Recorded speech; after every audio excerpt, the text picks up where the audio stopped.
direttrice di galleria Arianna Grosso. Piacere. Ciao Arianna. Ciao. Dove siamo esattamente? Allora, siamo ad H Project, che è una galleria di arte contemporanea focalizzata su artisti del continente africano, che ha sede sia a Dubai che a Venezia. A Dubai dal 2016, mentre a Venezia dal 2019. Venezia sappiamo che è una città importante per te, tra un poco ci racconti. Assolutamente. Ma, Arianna è originaria di Casarsa della Delizia, Esattamente. casarsese doc, Doc. mamma di Casarsa e papà di... Mamma di Casarsa, papà di Bergamo invece, Ok. quindi friulana e lombarda proprio. Ok, tu hai vissuto insomma l'infanzia e l'adolescenza in A provincia di Casarsa. Pordenone, a Sì, Casarsa. sì, sì. Ok. Esatto. Esperienze importanti, so che insomma ci tieni anche a citarla, Sì. quella con gli scout per tanti anni. Assolutamente. A Casarsa sono entrata nel gruppo scout, avevo 8 anni, penso, e ci sono rimasta fino a oltre i 20. Quindi è stato un importante pezzo di vita e anche formativo che ha coltivato anche amicizie che ancora tuttora, nonostante la distanza, sono mantenute. Ok, la tua formazione artistica da subito, il liceo artistico A Udine, esatto, il Sello. E poi hai continuato in questo settore sia con la laurea che con la magistrale a Ca' Foscari. Esatto. E sì, lì sì, arriva sì. Venezia che poi insomma, Esatto, che rimane nel cuore, e anche lavorativamente. Sì. Raccontaci un po' questa prima parte insomma, di vita che hai fatto. Allora, chiaramente gli studi primari sono a Casarsa Mhm. e dopodiché mi interessava l'aspetto artistico e quindi sono andata a Udine, al Sello, a frequentare l'istituto d'arte, che è una forma ibrida tra materie tecniche artistiche, quindi pittura, scultura, architettura, e la parte invece di liceo con tutte le materie Certo. tradizionali, diciamo. Durante il liceo, in quarta, ho fatto uno scambio culturale in Sud America, in Cile. Scelta non proprio comune, direi, insomma, Sì, come... in realtà me l'ha proposto mia madre questa esperienza, ho pensato perché no, andiamo a provare e avevo scelto in realtà Nuova Zelanda, e Australia e altri paesi. Tutti vicini, insomma. Sì, sì, tutti vicini, perché volevo migliorare l'inglese. Certo. In realtà poi, siccome chiaramente ero tardi con la domanda, a quel punto ho fatto un'altra graduatoria e ho chiesto Costa Rica, Cile, Brasile e alla fine mi hanno assegnato Cile, che anche quello mi è rimasto nel cuore. Mi ha permesso di imparare lo spagnolo, chiaramente. Anche perché 6 mesi sono comunque un'esperienza Sì, anche perché vivi in famiglia significativa. e frequenti il liceo. Ad esempio al liceo loro usano la divisa, quindi totalmente un altro mondo da Udine con l'istituto d'arte in cui ognuno poteva vestirsi come voleva, i capelli come volevi. Lì avevi la divisa da mettere, quella durante il giorno, quella per educazione fisica, i capelli in un certo modo, quindi è stato molto interessante come cambio. Poi ritorni. Ritorno, Finisci il liceo? finisco il liceo, subito dopo in realtà l'esperienza in Cile, lo stesso anno, ho provato un'esperienza in una galleria d'arte a Bergamo, che si chiama GAMEC, per capire se effettivamente il percorso artistico, però l'aspetto gestionale, poteva interessarmi. Ho fatto 3 mesi in questa galleria e lì ho scoperto che sì, effettivamente la parte di artista in sé non mi interessava molto, ma la gestione e l'organizzazione di eventi culturali sì, esattamente quello che volevo fare. E si è accesa una fiammella, insomma. Sì. Ok. E quindi da lì abbiamo cercato un po' anche con la mia famiglia di capire dove potevo studiare, perché chiaramente sì, l'arte è molto presente in Italia, però delle università che ti formino sulla gestione non sono molte. Le opzioni erano Venezia e Milano in quel periodo e ho scelto Venezia alla Ca' Foscari, quindi percorso di economia e gestione delle arti. Laurea triennale, magistrale, e a Esatto. Venezia poi in realtà ci rimani anche dopo la laurea. Anche dopo, esatto. Con una pausa a Londra, una pausa estiva, giusto per capire, cambiare un po' aria, vedere un po' com'era il mondo a Londra. E Non una può pausa... mancare, Londra, una tappa a Londra. Esatto. bisogna farla. Sì, è necessaria. E poi invece un anno in Australia, anche per capire, sempre migliorare l'inglese, cercare in questa lingua di riuscire a masticarla. Dopodiché invece ho trovato lavoro a Venezia, in un'azienda che si chiama We Exhibit, che si occupa di allestimento e organizzazione di mostre e eventi culturali. Mi sono trovata, grazie anche allo spagnolo imparato in Cile, a gestire il Padiglione Messico in biennale e quindi lavorare a stretto contatto col governo messicano per riuscire a ideare e portare a termine il loro padiglione. E quello è stato molto formativo, molto particolare, perché la Biennale è un'organizzazione gigante e Venezia ha tante cose positive, anche tanti limiti logistici. Certo, Quindi è stato difficoltà, molto... Esatto. beh, non da poco da superare. Però sì. è stato molto, molto bello e ancora adesso siamo in buoni rapporti, quindi è molto bello quello. Ok, senti, altre mostre o esperienze di quel periodo che ti ricordi particolarmente? Beh, diciamo che il Pariglione Messico era abbastanza totalizzante, Certo. perché per quanto sia biennale, quindi ogni 2 anni, però hai un anno architettura e un anno arte. Mhm. Quindi prima ancora di finire il percorso dell'anno, Stai già là. stai già iniziando Ok. il percorso successivo.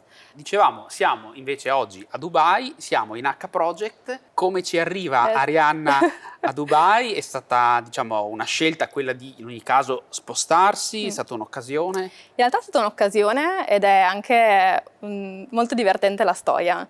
A Venezia ho iniziato a giocare a rugby con la squadra femminile del Lido. È uno sport che mai avevo considerato di giocare, perché chiaramente gli sport tradizionali sono pallavolo, danza e altre cose simili che ho fatto tutti. Rugby mi mancava. Una cara amica mi ha proposto di provare, ho detto ok, proviamo. Uno sport che consiglio tantissimo, perché veramente ti dà una consapevolezza del corpo e un'apertura anche mentale sul fatto che tutti hanno un posto, non importa che corpo hai o come sei, quindi molto molto formativo. E per farla breve, questa ragazza ha conosciuto i proprietari della galleria che le hanno proposto questo lavoro. Lei però non aveva intenzione di spostarsi in quel momento da Venezia. Stavamo chiacchierando e ho detto ma beh, ok, proviamo a conoscerli e niente, sono qui. E sei qui. Sì. Allora, raccontaci un pochino nel dettaglio questa galleria. Ok, la galleria, che si chiama H Project, è focalizzata sull'arte contemporanea del continente africano. La cosa molto interessante di questa galleria è che, pur essendo commerciale, pone molto l'importanza sull'aspetto culturale, quindi vuole tramite l'arte anche raccontare un continente, far capire che l'Africa è un continente, però ci sono 54 stati al suo interno, con infinite culture e infiniti modi di essere. E quindi la missione di questa galleria è anche raccontare le diverse scene artistiche, gli artisti, le culture di questo continente che è molto ricco. Nasce a Dubai nel 2016 e apre poi a Venezia nel 2019. Questi due poli permettono di fare una specie di triangolazione con il continente e quindi di portare l'arte sia nel Middle East che in Europa. La varietà dell'arte che presenta la galleria è veramente unica ed è la cosa che mi appassiona, il trovare sempre nuovi stimoli visivi ma anche rispetto alle culture con cui entriamo in contatto. L'aspetto culturale viene portato avanti sia tramite delle mostre specifiche ma anche attraverso una piattaforma online che hanno creato che si chiama Art and About Africa, che praticamente consiste nel mappare quello che succede sul continente, quindi gli artisti, gli spazi culturali e gli eventi culturali che avvengono relativi all'arte contemporanea vengono mappati e resi online disponibili a tutti, in modo gratuito, sia per chi è l'artista o lo spazio culturale, sia che per chi vuole conoscere l'arte o visitare o qualsiasi cosa, insomma. Anche semplicemente curioso di vedere che cosa succede nel continente africano. In realtà questo ti apre un mondo incredibile, perché l'arte africana, per quanto ora prendendo sempre più piede e le persone siano sempre più interessate a conoscerla, a conoscere le diverse arti africane, diciamo, però è un mondo infinito.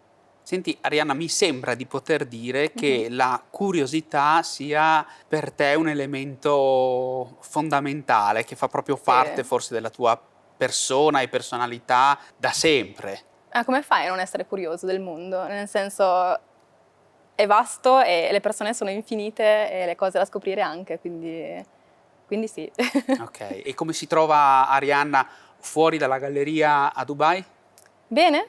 Ho avuto la fortuna di incontrare tante persone che sono diventate amici e di scoprire anche tanti lati di Dubai e degli Emirati Arabi. Quindi il lato in cui hai il ristorante molto scintillante, diciamo, ma anche il campeggio nel deserto e le grigliate con gli amici in mezzo al nulla. Quindi è bello scoprire tutti i 7 Emirati. Appunto, essendo una persona curiosa, ho cercato di già di spostarli, di scoprire, di viaggiare. Ovvio, ancora c'è tanto lavoro di scoperta, però è un bel mondo, molto diverso anche da come viene raccontato in Italia. E sai già dove questa curiosità ti porterà in futuro? Ancora no. Beh, diciamo che Dubai è ancora da scoprire e gli Emirati, quindi sicuramente resterò qui ancora un po' e poi non lo so. Fino adesso questo lavoro mi ha portato a essere sia a Dubai che a Venezia, perché fino ad ora passo alcuni mesi invernali qui e poi alcuni mesi estivi invece a Venezia, e, godendomi il meglio delle due stagioni. Beh, giusto, giusto. E poi vediamo, insomma. Senti, sei orgogliosa di essere italiana, friulana, casarsese? Quello sempre. A rappresentare, no, anche un Sì. pezzo di arte italiana Quello sono molto all'estero? molto orgogliosa e cerco di portare avanti la friulianità, presentando anche il frico per esempio, parlando del Friuli, parlando di quante cose in Italia ci sono. Quando alcuni amici viaggiano in Italia chiedono consigli ovviamente e cerco sempre di indirizzarli su diverse opzioni per fargli scoprire la maggior, non quantità perché è brutto, però la diversità. La diversità, Quindi certo. la cosa, non so, il paesino microscopico che magari in cui non ci capiteresti mai, e anche le cose un po' più turistiche, diciamo per noi ovvie perché ci viviamo. Sì. Però sì, assolutamente orgogliosa. E c'è un posto dove ti piacerebbe lavorare in Italia, nel tuo settore? Un sogno? L'Hangar Bicocca a Milano. Quello è, sì, quello sarebbe molto molto bello.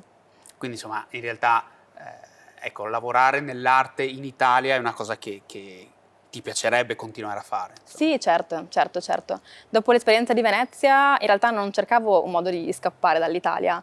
È capitata questa occasione e ho voluto viverla, anche perché sono sempre convinta che poter andare all'estero e magari arricchirsi ti permette anche poi di rientrare con un bagaglio diverso e poter arricchire il tuo stesso paese. Quindi non escludo in realtà di tornare. Durante la pandemia vivevo a Roma, per esempio. Sono finita bloccata a Roma, in una Roma deserta, di cui mi sono innamorata follemente perché è stato, non so, come un bambino nel paese dei balocchi, veramente fenomenale. Senti Arianna, grazie, ci hai fatto scoprire un altro pezzetto di Friuli Venezia Giulia nel mondo, nella penisola araba, tra l'altro un pezzetto molto bello, insomma anche inaspettato, no? E adesso però ti chiedo, mi fai fare un giro in galleria? Assolutamente, certo. Grazie. Grazie a voi. A presto. Ciao.